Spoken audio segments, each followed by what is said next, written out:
Let me talk about 5 things which are going to change the way I work, that are going to help me better my beats as well with the Live 3. Of course, there's a lot of new things in the MPC, but these are like the 5, I would say, 5 main things that are affecting the way I make music.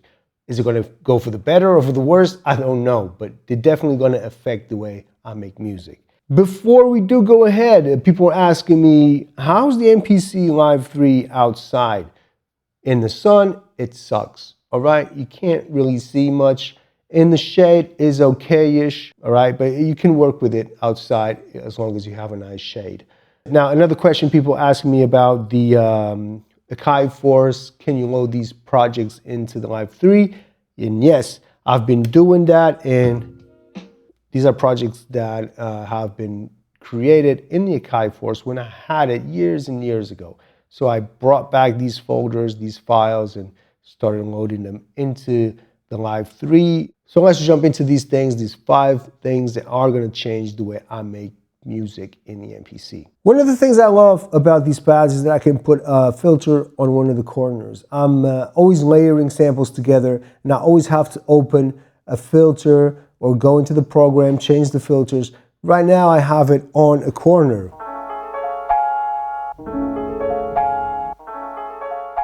I'm creating this template right now, and I'm going to save it as an empty drum track, drum program.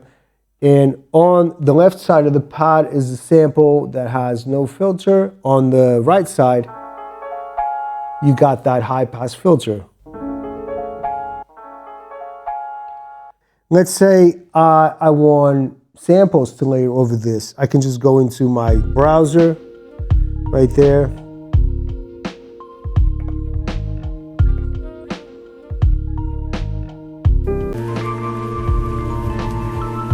I'm going to drop this on a pad, load.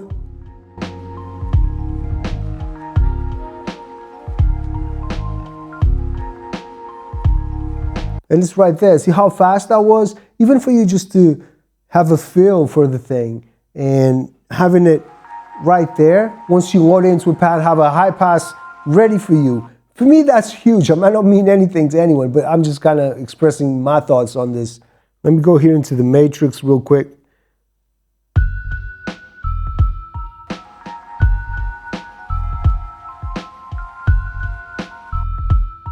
Right, and then this is the other thing, is the matrix. It's another thing that I'm in love with. I was using this on the Akai Force, and I thought that was the most brilliant way of working because it has that feel of clip matrix, but from Ableton, of course, this stems from Ableton, but then you have those drum programs of the MPC and all that feel of the MPC of working in a sequence. And this to me is, in a sense, a song mode, right? This is where I'm going to be all the time. I don't think I'm even going to be here in the main screen that much.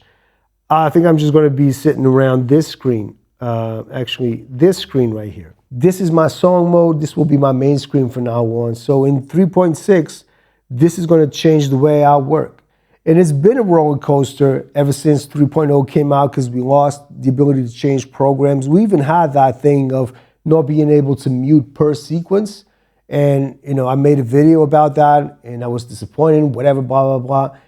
And they brought it back and it's just been a roller coaster, man. And now we have Clip Matrix, which is another way of making music. I'm completely separating myself from sequences now because I love the Clip Matrix for live performance, to make music, to sketch ideas. I can have an intro, a chorus, and have all these basically be my sequences. And this is how I see the song mode, actually.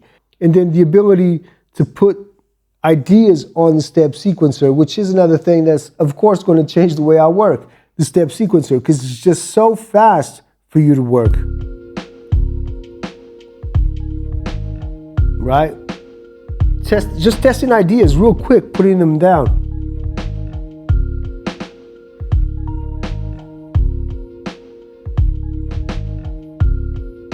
Right? Just this quick access to putting notes in. I'm definitely the guy that is jumping for joy because of the step sequencer. I know a lot of people don't really see much interest in it, but I definitely do. And I'm happy that I have it there. And then the thing is about all this is that with the step sequencer, you're being more fast with it and putting steps in and being the ability to just go into the steps, selecting this and then nudging the notes straight from here. And, you know, you got ratchets and all of that stuff. They can just select a pad and create a ratchet for that. I mean, right? It's going to add so much life.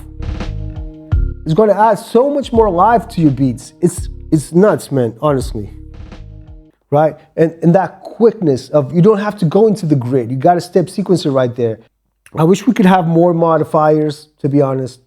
And that's it. So that's what I'm going to say for now on the step sequencer. Some things that are inside of samplers that are just hard to get to. Sometimes you just don't do it because it's just a pain to do.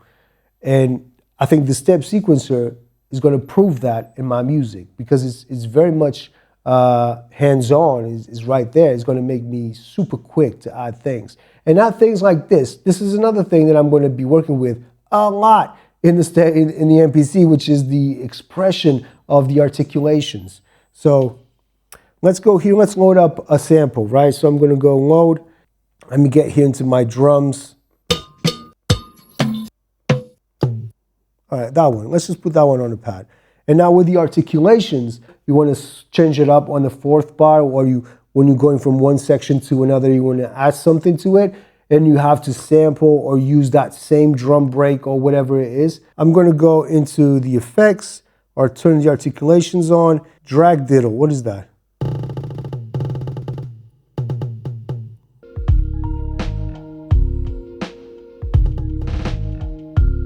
You see how fast that is? And it was playing that drag, right? Because I hit that corner of the pad. If I was hitting that corner, it's going to record something different, right?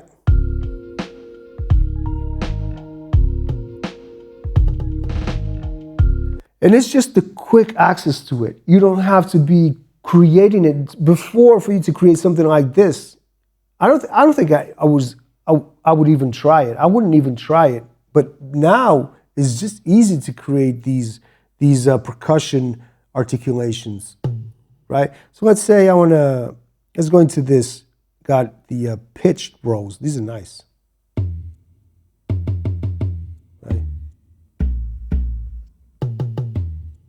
Right? Oh my God, isn't that? You see how fast I did that, creating that roll? That's going to change the way I make music for sure. I'm going to use this all the time. And depending on the sound, I'm using like this sound, but if you change it to another sound, you're going to have something different. And you can maybe also with the articulations, you can create a program and save it as a template with different articulations on the pads, and then you can, you know, have them ready for you to just load a sample into them and try them out. But then we finished with this one. For live performance, I think the MPC now is more ready than ever for live performances.